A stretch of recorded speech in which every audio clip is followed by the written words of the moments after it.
రైతులకు ఇబ్బందిగా మారిన యూరియా యాప్ వెంటనే ఎత్తివేయాలని నియోజకవర్గ ఇన్ఛార్జి వంటేరు ప్రతాప్ రెడ్డి డిమాండ్ చేశారు. సిద్దిపేట జిల్లా గజ్వేల్ ఎమ్మెల్యే క్యాంపు కార్యాలయంలో ఏర్పాటు చేసిన మీడియా సమావేశంలో మాట్లాడారు. రైతులు ఉసురు పోసుకుంటున్న ఏకైక ప్రభుత్వం కాంగ్రెస్ అని మండిపడ్డారు. ఒక నియంత పాలన, దరిద్ర పాలన రాష్ట్రంలో కొనసాగుతోందని ఎద్దేవా చేశారు.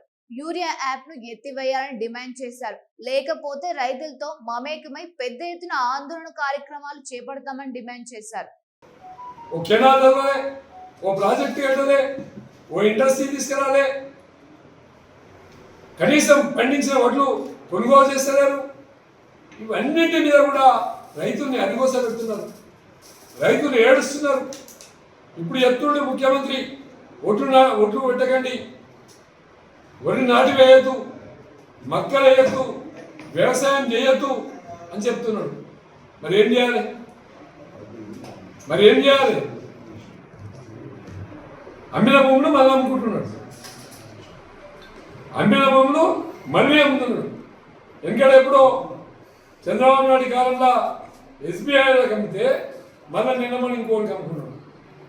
ఎస్బీఐలు పోయి కోర్టు పోయి స్టే చేస్తే ప్రభుత్వ ఖాతాలన్నీ ఎస్బీఐ బ్యాంకులో రద్దు చేయాలంటున్నాడు. బ్లాక్మెయిలింగ్.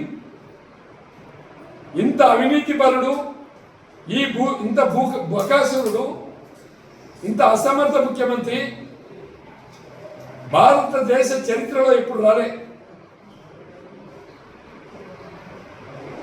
2.5 సంవత్సరాల కాలంలో చేపలు బంద్ అయిపోయినాయి, గొర్రెలు బంద్ అయిపోయినాయి, పండించిన పంటలు కొనుగోలు బంద్ అయిపోయింది, 24 గంటల కరెంటు బంద్ అయిపోయింది, సంక్షేమ పథకాలు బంద్ అయిపోయినాయి, రైతు బీమా బంద్ అయిపోయింది, రైతు బంధు బంద్ అయిపోయింది. ఏ ప్రభుత్వం ఇది? ఏమంటే బ్లాక్మెయిల్ చేయడం, బెదిరించడం.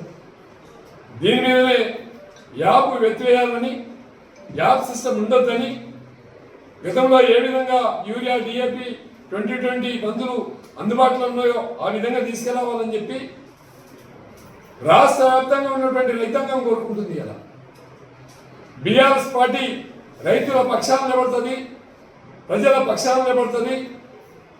యాప్ సిస్టమ్ రద్దు చేసే వరకు పోరాటం చేస్తాం. వేలాది మంది రైతుల్ని ఏకం చేస్తాం. రైతులకు ఇవ్వాల్సినటువంటి రైతు బంధువులు వచ్చే విధంగా రాష్ట్రంలో 7,300 మంది రైతులు చనిపోతే ఇప్పటి వరకు రైతు బీమా రాలే. ఆ కుటుంబాలన్నీ కూడా పిలుస్తాం. ఆ కుటుంబాలన్నీ కూడా రేవంత్ రెడ్డి ఇంటి ముంగడ నిరాదీక్ష చేయిస్తాం. అవసరం ఉంది. రైతు బంధువులని, రైతు బీమా రాని వ్యక్తులందరూ కూడా రోడ్డు మీదకి వస్తారు. కాబట్టి మేము ప్రభుత్వానికి హెచ్చరిస్తున్నాం, వెంటనే వర్షాలు లేవు, కెనాల్స్ ఓపెన్ చేయండి, ప్రాజెక్టు నింపండి,